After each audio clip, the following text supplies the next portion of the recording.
We're here at AQS Quilt Week in Paducah, and this is our 35th anniversary show.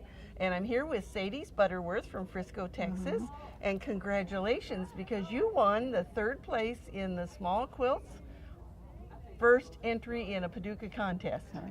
And that's sponsored by Horn of America. That's where we get the prize money to give to our quilters. Thank you. Well, what a beautiful quilt. Thank you. Let's talk about, first of all, the overall quilt, because I think people will be a little bit surprised. Normally, you would take this center panel and mount it to some plain fabric, but tell us what you did instead. Well, I continued making 1-inch hexagons in the background fabric, which is the off-white, and I just continued attaching them until I felt that the size was right.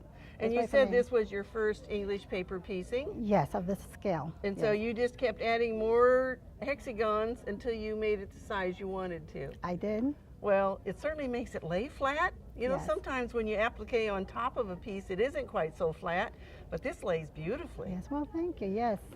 Tell us where the pattern came from. Sue Daly from Australia, she has a blog and she ran a 12-step sew-along.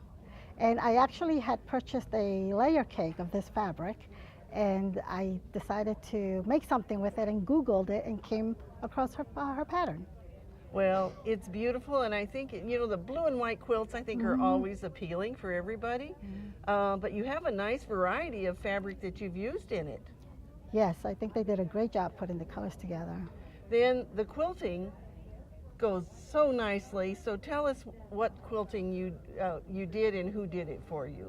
Well, the quilting was done by Susan Corbett, a friend of mine from Fort Worth, Texas, and I just brought the quilt top to her and I asked her what she could do with it, and we talked about the border, because I wasn't sure if I should do like this color border, and she said, "No, do what you have and I will create a border for you." And so she did that. So she did the feathers that go along the side of your piecing, and then the straight lines, which makes it look like a faux border, doesn't it? Yes.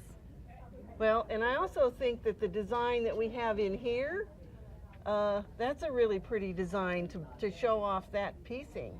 Yes, I saw that in another similar quilt, and I asked her if she could duplicate that, and she said, "Certainly I can." Okay. Well, it's a beautiful quilt. And now, have you entered AQS before? Obviously, you haven't entered this one because you're in the first entry, but you've entered one of our other contests? Yes, I entered in the Daytona in Florida in January, and I also did receive 3rd place there. All right. You know, this is a really nice quilt too, don't you? Yes. Yes. Well, thank you so much for entering, and I hope that we'll see some more entries from you. And we hope we'll see more entries from you as well. The contest deadlines are coming up for our fall shows, and the rules for 2020 are already on our website. That's at quiltweek.com. Just click on the contest button and the rules are all there. And we hope we'll see you and you at another AQS Quilt Week coming soon.